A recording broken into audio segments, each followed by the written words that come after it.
Today we're going to be talking about laser hips. What exactly that is, we're out sailing all day, we use a lot of our quads, a lot of our hip flexors, and they get tired. When they get tired, they tighten up and that pulls us forward.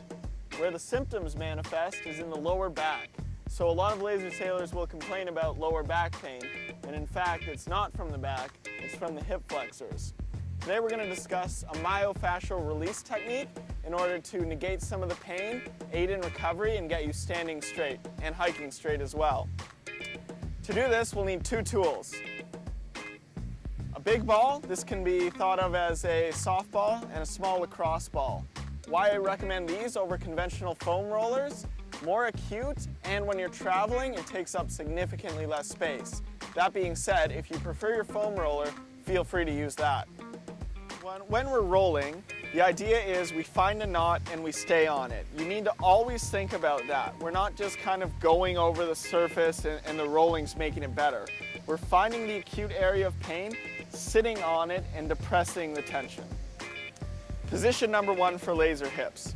We're going to get on the mat, flat on our stomach. We're going to find our hip flexor, and just outside of it, we're going to find the area where the pain is most, and we're just going to sit there. Probably 30 seconds and above, the more the better. You're not going to do damage myofascial releasing.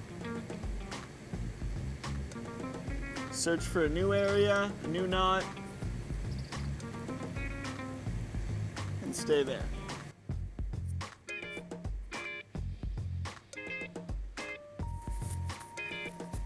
So after only a few seconds of foam rolling, we can compare the two.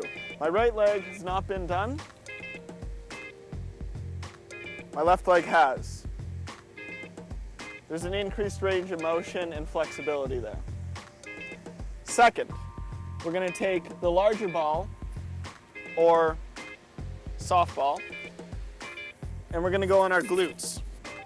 Now the glute is a big muscle that's largely unused in laser sailing, which is not a good thing by any means, but it also controls a lot of what goes on our lower back. So here we're just going to search for the knots, find it, stay on it, and this will actually start to provide relief in your lower back almost immediately.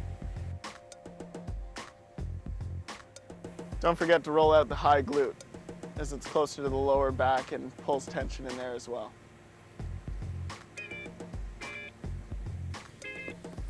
Thirdly, and this one's going to probably alleviate the most lower back pain, we're going to need a chair or a sofa, laying down flat on our back, put our feet on the chair, make sure our back is flush with the ground, take our lacrosse ball, and just feel out the lumbar.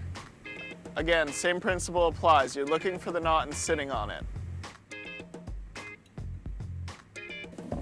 The final thing we're going to do to restore our neutral posture and not be pulled forward are glute hip bridges. Again, laying flat on our back, feet about shoulder width apart, a bit out.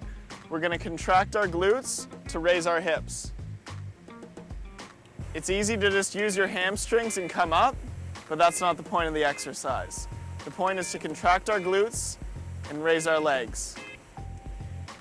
With all this, it promotes consciousness in our glutes and pulls us from being forward and lower back pain to a neutral position and in good health and good feeling to go hiking again tomorrow.